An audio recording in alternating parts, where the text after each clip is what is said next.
Welcome back friends, स्वागत है आप लोगों का मेरे इस यूट्यूब चैनल इकोन इनसाइट्स पे। इंडियन इकोनॉमी बेसिक्स के इस एपिसोड में आज हम लोग डिस्कस करेंगे एक बहुत ही महत्वपूर्ण टॉपिक प्रीलिम्स के पॉइंट ऑफ व्यू से। वो है इन्फ्लेशन।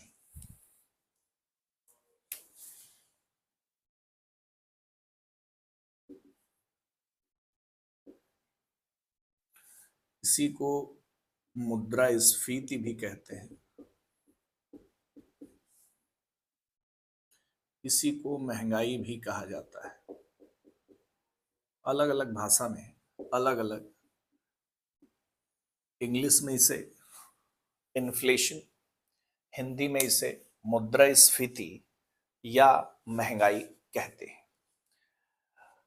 क्या होता है महंगाई? तो यदि सामान्यतः आपसे पूछा जाए कि महंगाई क्या है, तो बहुत सारे लोग अलग अलग तरीके से इसको आंसर करने की कोशिश करेंगे।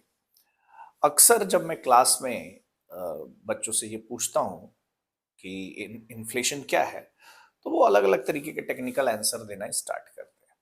बट वास्तव में देखा जाए तो इन्फ्लेशन वही है जो आप समझ रहे होते हैं। बहुत बेसिक, बहुत आसान सी भाषा में अगर मैं इसे समझाने की कोशिश करूं, कोई चीज अगर मुझे 10 रुपए की मिल रही थी, ठीक है, अब इसी 10 रुपए की चीज को खरीदने के लिए मुझे 20 रुपए देने पड़े, तो मैं कहूंगा कि महंगाई है।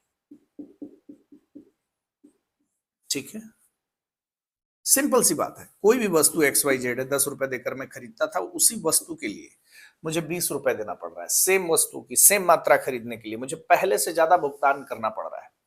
तो इसी स्थिति को हम लोग महंगाई कहते हैं या इन्फ्लेशन कहते हैं। ठीक है, मान लीजिए कोई वस्तु है, 80 रुपए देकर आप उस वस्तु का 1 किलोग्राम परचेज करते थे। ठीक है, लेकिन अभी सेम 1 किलोग्राम परचेज करने के लिए आपको 80 की जगह 100 रुपए का भुगतान करना पड़े, 100 रुपीज पे करना पड़े। ठीक है, तो आप निश्चित तौर पर कहेंगे कि जो वस्तु का दाम है या वस्तु 20 रुपए प्रति किलो महंगी हो गई है। सिंपल सी बात आप ये कहेंगे। मान लीजिए मैं अभी भी 80 रुपया ही देना चाहता हूं, और अगर मैं अभी 80 रुपया देना चाहता हूं तो मुझे पहले की तुलना में कम वस्तु मिलेगी, 800 ग्राम या 0.8 केजी वस्तु मिलेगी। पहले की तुलना में कम वस्तु मिलेगी। तो यदि हम वस्तु के हिसाब से देखने की कोशिश करें, पहले 1 किलोग्राम 80 का मिलता था, वो अब 20 का, वो अब 100 का मिल रहा है, यानी वस्तु 20 रुपए महंगी हो गई है। एक तो महत्वपूर्ण बात आपको ये समझ में आई। दूसरा, यदि हम मुद्रा के दृष्टिकोण से देखें, मनी के पॉइंट ऑफ व्यू से देखें, तो पहले वही 80 रुपया 1 किलोग्राम वस्तु खरीद रहा था, अब वही 80 रुपया 800 ग्राम या 0.8 केजी गुड्स खरीद रहा है। इसका मतलब ये है कि जो मुद्रा की क्रय शक्ति है वो घट गई है। तो जब कभी भी महंगाई की बात होती है, इन्फ्लेशन की बात होती है, तो ध्यान रखिएगा, इन्फ्लेशन में हम ये कहते हैं कि इन्फ्लेशन वो अवस्था है जिस समय वस्तु का मूल्य बढ़ जाता है। ठीक है, प्राइस बढ़ जाता है, तथा मुद्रा की जो क्रय शक्ति है, purchasing power of money, purchasing power of money, जो मुद्रा की क्रय शक्ति है वो बढ़ती है कि घटती है? जो मुद्रा की क्रय शक्ति है वो घट जाती है। पहले वही 80 रुपया 1 किलोग्राम वस्तु खरीद रहा था, अब वही 80 रुपया 800 ग्राम या 0.8 केजी वस्तु खरीद पा रहा है। यानी मुद्रा की दृष्टि से देखने की कोशिश करें तो मुद्रा की जो क्रय शक्ति है वो घट गई है। तो मूल्य का बढ़ जाना और मुद्रा की क्रय शक्ति का घट जाना, क्या रीजन है इसके पीछे? क्या कारण है, क्यों ऐसा हो रहा है? ऐसा होने के पीछे होता है इकोनॉमी में जो मनी सप्लाई है, सामान्यतः हम ये मान करके चलते हैं, मनी सप्लाई बढ़ जाए, धनापूर्ति, ज्यादा पैसा आ जाए, धनापूर्ति बढ़ जाए, मनी सप्लाई बढ़ेगी, लोगों के पास ज्यादा पैसा आएगा, तो उस ज्यादा पैसा से लोग ज्यादा वस्तुएं खरीदेंगे, डिमांड ज्यादा करेंगे। भाई आपके पास यदि पैसा आएगा तो आप उस पैसे को रखेंगे तो है नहीं। मनी सप्लाई बढ़ जाए, धनापूर्ति, धनापूर्ति बढ़ने का मतलब है कि हमारे और आपके पास पहले की तुलना में ज्यादा पैसा हो खर्च करने के लिए। मनी सप्लाई बढ़ने से मेरा जो तात्पर्य है वो यही है कि हम और आप पहले की तुलना में ज्यादा पैसा खर्च कर सकते हैं। तो मनी सप्लाई बढ़ेगी, मनी सप्लाई बढ़ने से डिमांड बढ़ जाएगा, और डिमांड बढ़ने से, जब डिमांड बढ़ेगी किसी भी वस्तु की, तो जाहिर सी बात है जो सेलर है या जो प्रोड्यूसर है वो उसके मूल्य में भी क्या करेगा? वृद्धि कर देगा, प्राइस बढ़ा देगा। इसे कंट्रोल कैसे किया जाए, इसे कंट्रोल कैसे किया जाता है, नियंत्रित कैसे करना है। जो बढ़ी हुई मनी सप्लाई है, मनी सप्लाई को घटा दीजिए। मनी सप्लाई घटेगी, डिमांड घट जाएगा, और डिमांड घटेगा तो प्राइस भी क्या होगा, घट जाएगा। मनी सप्लाई घटेगा, मनी सप्लाई घटने से डिमांड घटेगा, डिमांड घटने से प्राइस घटेगा। इस प्रोसेस को डिसइंफ्लेशन या अवस्फीति कहते हैं। डिस इन्फ्लेशन या अवस्फीति कहते हैं, डिसइन्फ्लेशन या अवस्फीति। ठीक है, तो इन्फ्लेशन क्या है, इन्फ्लेशन प्राइस का बढ़ जाना है और जो मनी है उसकी परचेजिंग पावर का घट जाना है। रीजन इसके पीछे बहुत क्लियर है, इकोनॉमी में ज्यादा पैसा होगा। इकोनॉमी में ज्यादा पैसा होने का मतलब ये है कि हमारे और आपके पास खर्च करने के लिए ज्यादा पैसा हो। मेरी बात पर ध्यान दीजिएगा, ऐसा होगा तो हम ज्यादा वस्तुएं खरीदेंगे। ठीक है, वस्तुओं की मांग में क्या हो जाएगी, वृद्धि हो जाएगी, वस्तु और सेवाएं, और प्राइस, जिसके परिणाम स्वरूप प्राइस क्या होगा, बढ़ जाएगा। इस इन्फ्लेशन को कंट्रोल करने के लिए हमें क्या करना पड़ेगा, मनी सप्लाई जो बढ़ी हुई है उस मनी सप्लाई को कम करना पड़ेगा। मनी सप्लाई जैसे ही कम करेंगे डिमांड कम हो जाएगी, और डिमांड कम होगा तो प्राइस घट जाएगा। ये जो इन्फ्लेशन, बढ़े हुए इन्फ्लेशन को कंट्रोल करने का जो प्रोसेस होता है उसे डिसइन्फ्लेशन कहते हैं। ध्यान रखिएगा, जो डिसइन्फ्लेशन होता है वो डिफ्लेशन से अलग है। डिसइन्फ्लेशन आपको महंगाई की आंच से बचाता है, it saves you from the heat of inflation. महंगाई की जो आंच है उससे आपको बचाता है। जबकि डिफ्लेशन क्या होता है, इकोनॉमी के लिए बहुत हानिकारक होता है। ये तो आपके लिए लाभदायक है कि आपकी जो एक्सेस महंगाई है, बढ़ी हुई महंगाई है, उससे आपको बचाने की कोशिश कर रहे हैं। डिसइन्फ्लेशन, डिफ्लेशन इसका ठीक उल्टा है। ये तो इन्फ्लेशन हो गया, अब जरा सा डिफ्लेशन देख लेते हैं हम लोग।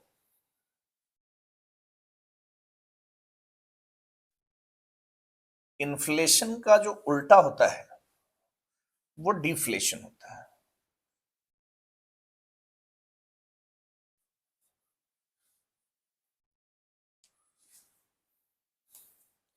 प्राइस बढ़ जाता है। अब इस इन्फ्लेशन का उल्टा होता है डिफ्लेशन, जिसे अपस्फीति कहते हैं। अपस्फीति या डिफ्लेशन, डिफ्लेशन में क्या होता है, अब जैसा कि मैंने कहा इन्फ्लेशन का उल्टा है, तो इन्फ्लेशन में प्राइस बढ़ता है, परचेजिंग पावर घट जाती है।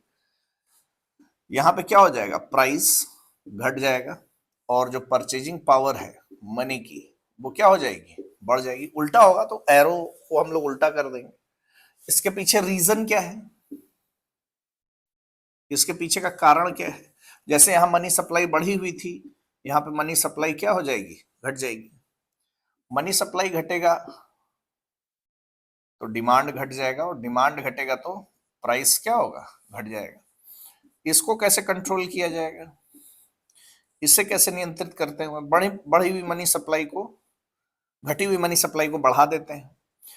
बढ़ाने कैसे बढ़ता है इस पर आएंगे, जिससे कि डिमांड बढ़ जाता है, और डिमांड बढ़ने से प्राइस बढ़ जाता है। इस डिफ्लेशन को कंट्रोल करने का जो प्रोसेस होता है ये कहलाता है रिफ्लेशन या पुनः स्फीति।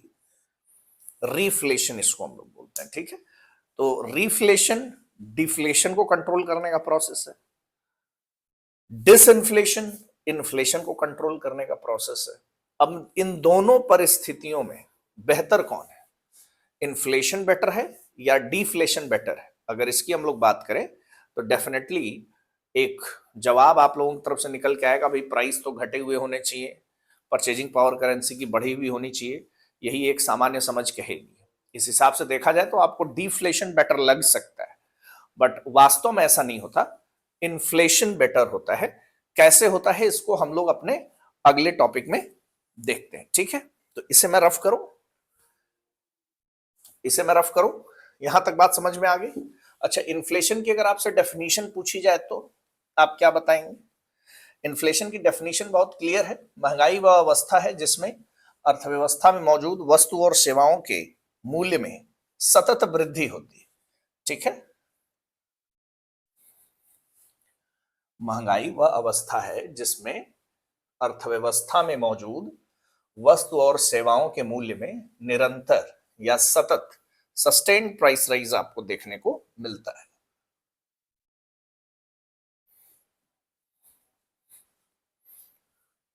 ठीक है, तो इन्फ्लेशन क्या है? इन्फ्लेशन वह अवस्था है जिस समय अर्थव्यवस्था में, इकोनॉमी में जितनी भी गुड्स एंड सर्विसेज अवेलेबल है सब में एक जैसा ट्रेंड, यानी सब के मूल्य बढ़ते हैं। ध्यान रखिएगा, कई बार ऐसा होता है केवल प्याज का मूल्य बढ़ रहा होता है, कई बार ऐसा होता है केवल दाल महंगी हो गई, कई बार ऐसा हो गया केवल टमाटर महंगा हो गया। अर्थव्यवस्था में यदि एक या दो वस्तुओं के मूल्य बढ़ रहे हैं तो इस अवस्था को महंगाई नहीं कहते। महंगाई हम तब कहते हैं जब अर्थव्यवस्था में मौजूद लगभग सभी वस्तु और सेवाओं के दाम में एक जैसी प्रवृत्ति, सिमिलर ट्रेंड दिखाई दे। ठीक है, तो वो अवस्था क्या कहलाती है? महंगाई कहलाती है। यदि किसी एक या दो वस्तु के दाम बढ़ रहे हैं तो इस अवस्था को महंगाई नहीं कहते। उसके पीछे कई सारे अन्य कारण हो सकते हैं जिसकी वजह से किसी एक वस्तु के दाम बढ़े। ठीक है, अब इन्फ्लेशन बेटर है डिफ्लेशन, इस डिस्कशन को हम लोग बेटर समझ सकते हैं बिजनेस साइकिल के माध्यम से।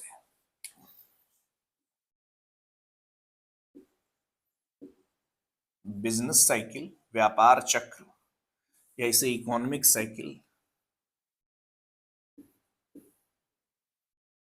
या इसे ट्रेड साइकिल, कुछ भी नाम दे सकते हैं।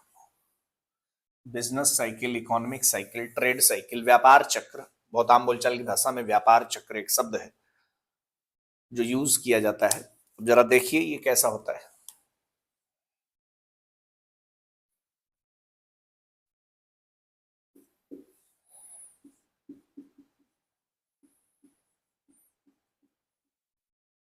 इधर मैंने टाइम पीरियड लिया है, समय, और वाई एक्सिस पर मैंने ओवरऑल इकोनॉमिक ग्रोथ, संपूर्ण आर्थिक विकास या आर्थिक समृद्धि लिया है वाई एक्सिस पर, और इधर मैंने टाइम पीरियड लिया। ठीक है,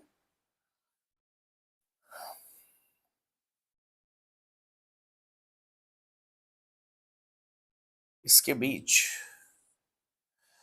ये एक सर्पाकार आकृति आपको दिख रही है, जो एक जैसे ना सांप होता है वैसी एक आकृति आपको दिखाई दे रही है।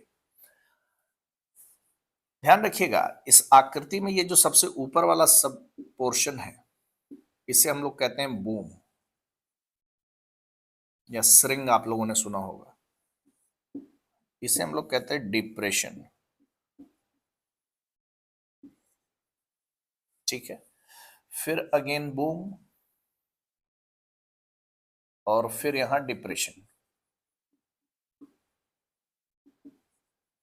ठीक है, इसी बूम और डिप्रेशन, ध्यान दीजिएगा, बूम जो है ये किसी भी अर्थव्यवस्था की सबसे अच्छी स्थिति को दर्शा रहा है, और जो डिप्रेशन है ये किसी भी अर्थव्यवस्था के सबसे बुरे दौर को दर्शा रहा है। ठीक है, अर्थव्यवस्था या व्यापार भी बोल लें।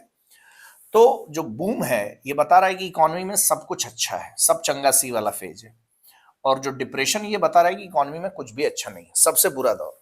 इसी अच्छे और बुरे दौर से होकर अर्थव्यवस्थाओं में वृद्धि और विकास होता है। तो इसके बीच की एक लाइन है जो एक एवरेज लाइन है जो इकोनॉमिक ग्रोथ को दर्शा रही है।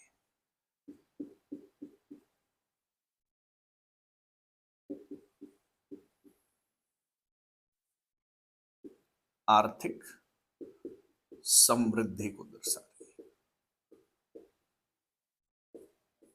ठीक है, तो ये जो, जैसा कि मैंने आपको बताया, इधर टाइम पीरियड है, इधर ओवरऑल इकोनॉमिक ग्रोथ है, और इनके बीच से ये एक सर्पाकार आकृति दिख रही है जो अर्थव्यवस्था के अलग अलग चरणों को दर्शा रही है। सबसे ऊपर बता रहा है सबसे अच्छी स्थिति, और जो नीचे डिप्रेशन है ये सबसे बुरी स्थिति बता रहा है। ठीक है, जब कोई भी अर्थव्यवस्था बूम से डिप्रेशन की ओर मूव करती है ये, तो इसे हम लोग कहते हैं रिसेशन या मंदी। ठीक है, और कोई भी अर्थव्यवस्था जब डिप्रेशन से बूम यानी बुरे दौर से अच्छे दौर की ओर जाती है तो इसे कहा जाता है रिकवरी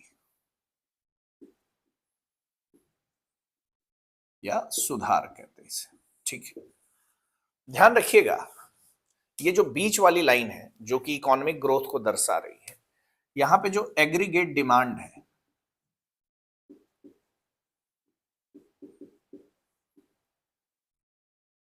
इसे एडी बोलते हैं, ये बराबर होता है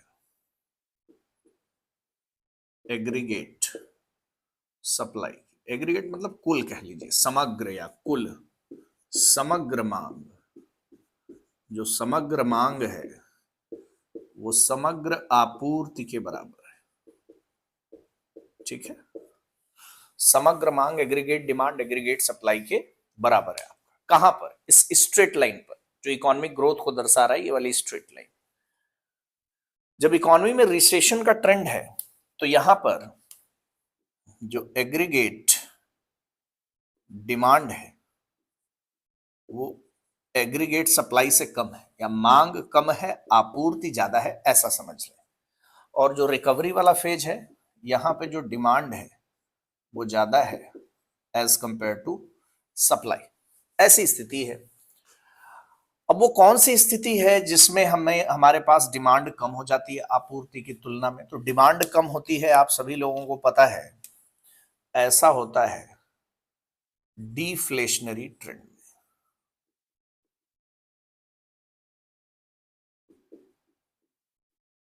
जिसे अपस्फीतिक दौर कहा जाता है। ठीक है, और ऐसा कब होता है? जब डिमांड ज्यादा हो सप्लाई के कंपैरिजन में। ऐसा होता है इन्फ्लेशनरी ट्रेंड। ठीक है, जिसे हम लोग स्फीतिक दौर कहते हैं। ठीक, स्फीतिक दौर होता है रिकवरी वाला फेज, और डिफ्लेशनरी ट्रेंड जो होता है वो अपस्फीतिक दौर होता है। यहां पर डिमांड कम है सप्लाई के कंपैरिजन में, और यहां पर डिमांड ज्यादा है सप्लाई के कंपैरिजन में। ठीक है, अब ध्यान दीजिए, यदि डिमांड कम है सप्लाई ज्यादा है तो स्टॉक एक्यूमुलेशन की घटना होगी कि नहीं होगी? यानी कि जो भी वस्तु बनेगी कंपनी में, जो भी वस्तु बनेगी उसका एक्यूमुलेशन यानी कि भंडारण इकट्ठा होने लग जाएगी, ऐसी स्थिति होगी कि नहीं होगी? तो जवाब है ऐसी स्थिति में ये होगा। जैसे मान लीजिए कैमलिन है, कैमलिन ये मार्कर बनाता है। अब मार्कर की डिमांड कम हो जाए लेकिन मार्कर की सप्लाई ज्यादा हो, तो कैमलिन जो भी वस्तु बनाएगा वो बिक तो नहीं पाएगी सारी की सारी, कुछ बिकेगी, लेकिन क्योंकि सप्लाई ज्यादा है तो बहुत सारे जो मार्कर हैं वो कैमलिन के गोडाउन में या दुकानों में स्टॉक में पड़े रह जाएंगे, वो सेल आउट नहीं हो पाएंगे। ठीक है, मेरी बात समझ में आ रही? इसे बोलते हैं स्टॉक एक्यूमुलेशन, स्टॉक का भंडारण। ठीक है, स्टॉक एकत्रीकरण, जो भी आपको कहना हो इसको कह लीजिए। इसका प्रभाव प्रोडक्शन पर कैसा पड़ेगा? प्रोडक्शन, उत्पादन पर इसका प्रभाव कैसा पड़ेगा? उत्पादन घट जाएगा। क्यों घटेगा? क्योंकि ऑलरेडी गोडाउन में है, ऑलरेडी बहुत सारा बना करके रखा है। इसका प्रभाव एम्प्लॉयमेंट पर कैसा पड़ेगा? इसका प्रभाव एम्प्लॉयमेंट पर कैसा पड़ेगा? एम्प्लॉयमेंट बढ़ेगा या घटेगा? एम्प्लॉयमेंट भी घटेगा, क्योंकि ऑलरेडी बहुत सारा बना हुआ है। भाई एम्प्लॉयमेंट लोग चाहिए क्योंकि और प्रोडक्शन करना है, ये तो ऑलरेडी बना हुआ है, तो यहाँ पे तो ले ऑफ वाली कंडीशन हो जाएगी, लोगों को क्या करना होगा? हटाना पड़ेगा। लोग एम्प्लॉयमेंट कम होगा तो इनकम, आय भी क्या हो जाएगी? कम हो जाएगी, और ये सब घटेगा तो इकोनॉमिक ग्रोथ कैसा हो जाएगा? भी क्या होने लगी? घटेगी, आर्थिक समृद्धि भी घटेगी। जरा इन पैरामीटर को यहां पे टेस्ट करिए, यहां पर स्टॉक एक्यूमुलेशन की घटना होगी कि नहीं होगी? जाहिर सी बात है नहीं होगी। क्यों नहीं होगी? वस्तु का भंडारण नहीं होगा, जो भी वस्तुएं बनेंगी स्टॉक होगा, उसका भंडारण नहीं होगा, क्योंकि डिमांड ज्यादा है सप्लाई से, जो बनेगा सब बिक जाएगा। प्रोडक्शन पर इसका क्या प्रभाव पड़ेगा? उत्पादन बढ़ जाएगा। एम्प्लॉयमेंट पर इसका क्या प्रभाव पड़ेगा? एम्प्लॉयमेंट भी बढ़ जाएगा। इनकम पर इसका क्या प्रभाव पड़ेगा? इनकम भी बढ़ जाएगा। और इन सब का प्रभाव इकोनॉमिक ग्रोथ पर कैसा होगा? तो इकोनॉमिक ग्रोथ भी क्या होगी? बढ़ेगी। तो अब आप खुद से बताइए, ये इन्फ्लेशनरी ट्रेंड बेटर है, स्फीतिक दौर, या डिफ्लेशनरी ट्रेंड बेटर है? तो जाहिर सी बात है आप कहेंगे कि इन्फ्लेशनरी ट्रेंड बेटर है ना? जवाब तो यही होगा यहां से देख करके कि इन्फ्लेशनरी ट्रेंड बेटर है, और मैंने बताया भी कि इन्फ्लेशनरी ट्रेंड बेटर है। यदि इन्फ्लेशनरी ट्रेंड बेटर है तो फिर जब कभी भी अर्थव्यवस्था में महंगाई होती है, विशेषकर भारतीय अर्थव्यवस्था की बात करें, तो इतनी हाय तौबा क्यों मचती है? और यहां तक कि आपने देखा होगा कि पिक्चरों में भी, जो मूवीज बनती हैं उसमें भी बहुत सारी बातें महंगाई को लेकर के कह दी जाती हैं। जो सीरियल आते हैं, जैसे आपने तारक मेहता का उल्टा चश्मा देखा हो, उसमें भी जो कैरेक्टर्स होते हैं वो बढ़ी हुई महंगाई पर एपिसोड बनता है, बढ़ी हुई महंगाई से उनको परेशानी होने लगती है, कहते हैं भाई आज तो आटा दाल चावल के भाव बहुत ज्यादा बढ़ गए। वो आपको देखने में आता है ना इकोनॉमी में, मिडिल इनकम जो मध्यवर्गीय परिवार है उनको परेशान करता है, ठीक है, गरीबों को परेशान करता है। तो जब भी महंगाई होती है तो अर्थव्यवस्था में इतनी हाय तौबा क्यों मच जाती है? यहां से तो देख के लग रहा है कि महंगाई अच्छी है तो महंगाई होनी चाहिए, ठीक है, लेकिन जब कभी भी महंगाई होती है तो बहुत ज्यादा प्रेशर, इवन भारत में तो ये मुद्दा इतना ज्यादा पावरफुल हो सकता है, इतना ज्यादा शक्तिशाली हो सकता है कि केंद्र में सत्ता परिवर्तन तक हो जाए, ऐसा भी हो सकता है। तो जब महंगाई जो है वो इकोनॉमी के लिए बेटर है, इकोनॉमिक ग्रोथ हो रहा है, तो फिर इकोनॉमी में इतनी हाय तौबा क्यों होती है? क्यों लोग इतना ज्यादा परेशान होते हैं? इस सवाल का जवाब आपको इंडियन इकोनॉमी बेसिक्स इन्फ्लेशन के नेक्स्ट पार्ट में मिलेगा। सेशन यहीं पर हम लोग एंड करते हैं। नेक्स्ट क्लास में आएंगे तो इन्फ्लेशन की इस सीरीज को आगे बढ़ाएंगे इंडियन इकोनॉमी बेसिक्स में। आज का सेशन यहीं पर एंड करते हैं। नेक्स्ट क्लास में जब आएंगे तो इन सवालों के जवाब आपको दिए जाएंगे। मिलते हैं नेक्स्ट क्लास में। Till then bye bye, take care and have a good time.